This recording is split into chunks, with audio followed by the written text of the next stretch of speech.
Assalamualaikum warahmatullahi wabarakatuh.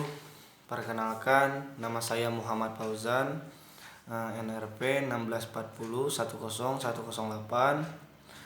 Saya dari kelas 18 MJE.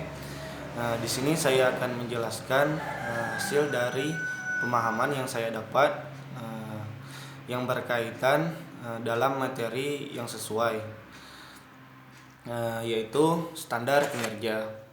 Pertama-tama saya akan menjelaskan standar kinerja. Standar kinerja adalah persyaratan tugas, fungsi atau perilaku yang ditetapkan oleh pemberi kerja sebagai sasaran yang harus dicapai oleh seorang karyawan. Di sini ada beberapa persyaratan yang harus dipenuhi dalam standar kinerja pekerjaan, antara lain di sini ada 7. Yang pertama, harus relevan dengan individu dan organisasi. Yang kedua, harus stabil dan handal. Yang ketiga, harus membedakan antara pelaksanaan pekerjaan yang baik, sedang dan buruk.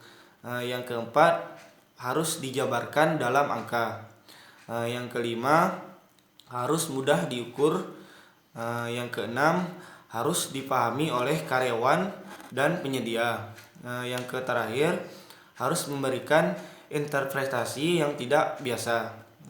Di sini ada juga persyaratan standar kinerja.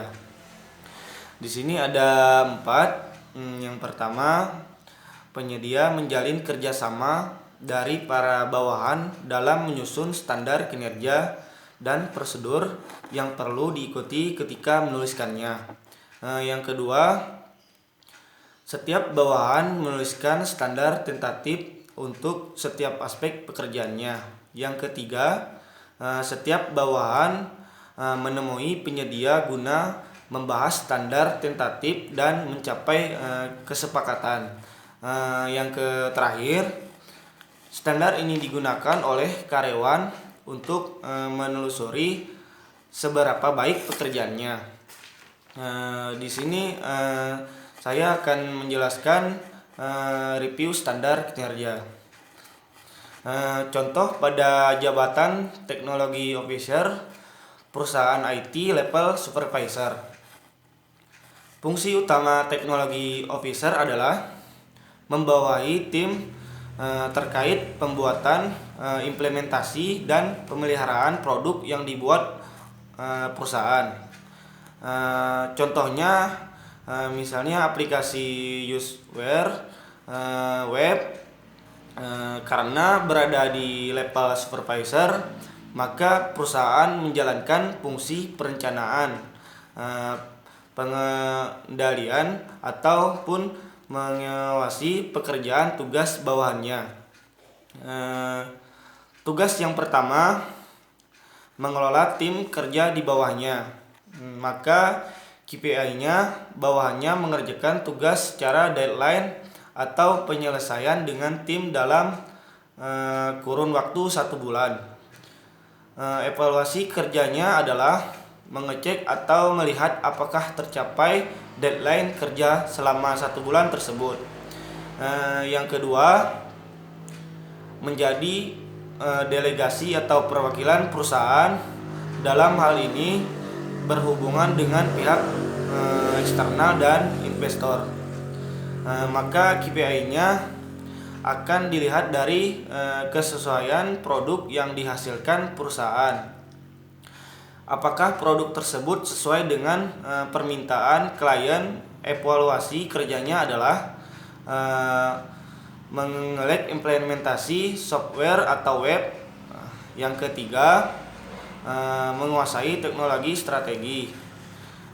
Dalam hal ini lebih terkait pada pemasaran atau penjualan.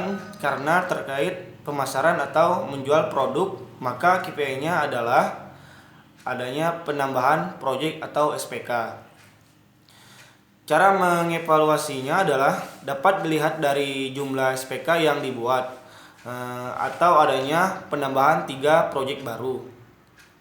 Yang terakhir, aplikasi tersebut diimplementasikan, klien boleh meminta beberapa perbaikan, penyesuaian, dan lain-lain. Dalam hal ini, supervisor bertanggung jawab atas bawahannya dalam memperbaiki apabila ada kesalahan seperti error pada sistem. Evaluasi kerjanya dilihat setelah 7 hari adanya perbaikan error sistem tersebut. Apabila ada